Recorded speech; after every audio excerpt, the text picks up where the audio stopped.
Welcome to Tickets Please. I'm your host, Austin Gould, and I'm by myself today. And my good friend and co-host, Carson Gray, couldn't record this week, but we still wanted to get some content live for you. So I'll be doing a shorter episode this week, covering a part of my trip to Disneyland recently. We also wanted to give a couple channel updates.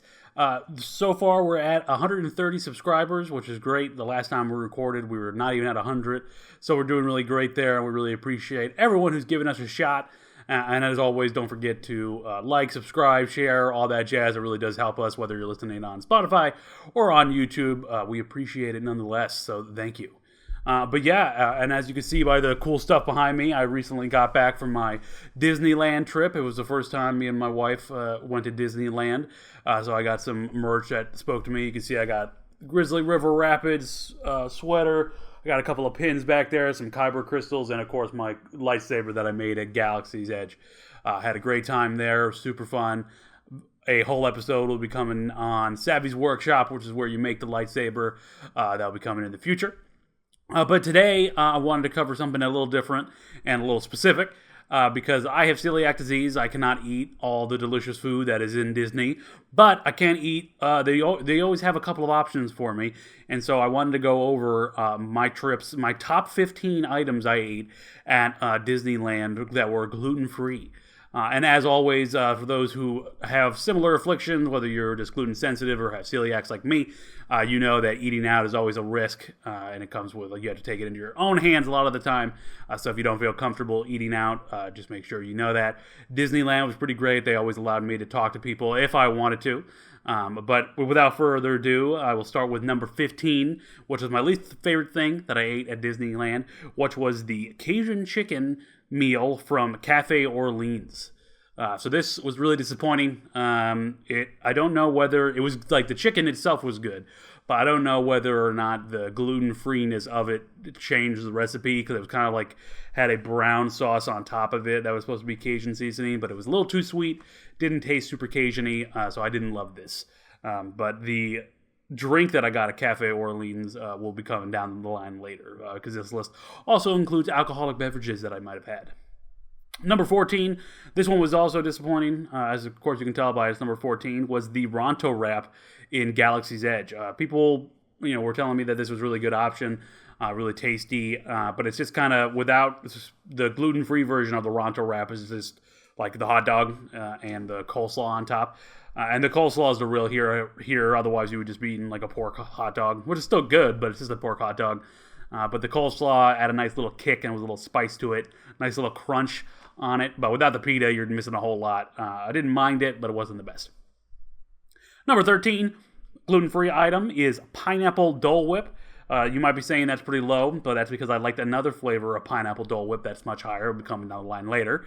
But yeah, pineapple Dole Whip, delicious. I really liked it. I'm not a huge fan of pineapple flavored stuff, but I like, always good to try the original. Super refreshing.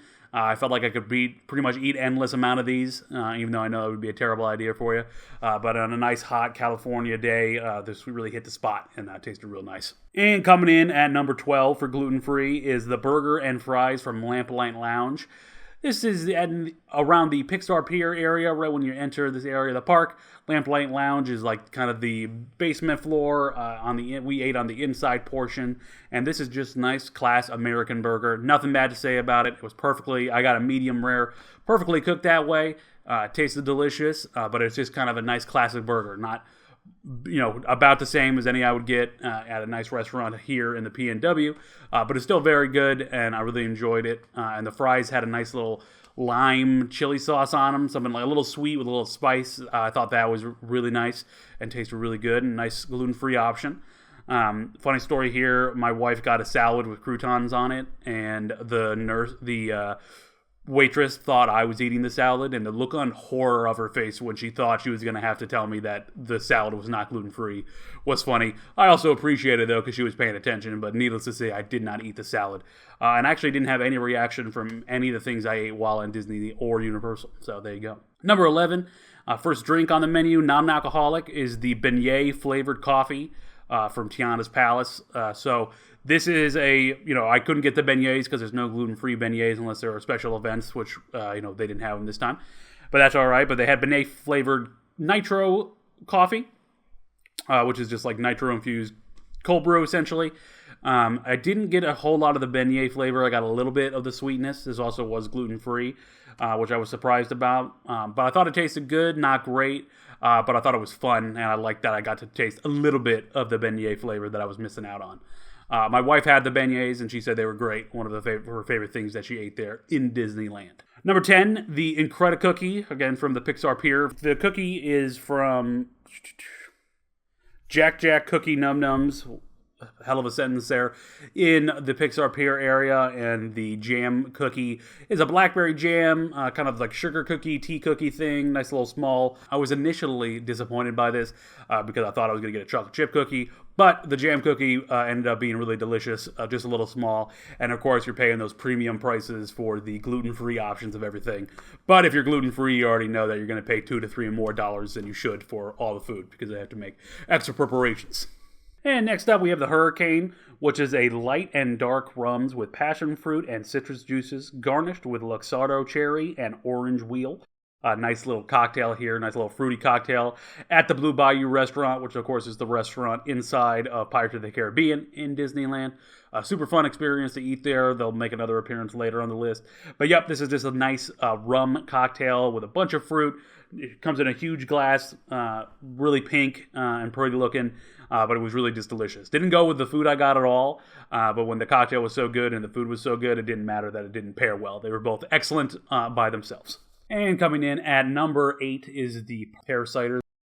Got this from Cathay Circle, or Carthay Circle, on our first night in Disneyland. This was a really nice pear cider that I couldn't get the name of, and I couldn't find it online either, so I won't spend too much time talking about it.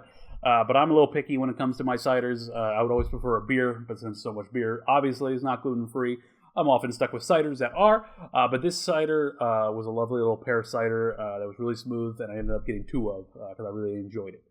So if you're at Carthay Circle, feel free to try the pear cider. And coming in at number 7 is the 7 Greens Gumbo with chicken and andouille sausage. I also did not know it was called the 7 Greens Gumbo until just now, so a little bit of serendipity with it getting placed at number 7. But this is just a little bit of gumbo with white beans, okra, yam, sweet potatoes, and heirloom rice, and chicken and andouille sausage, of course.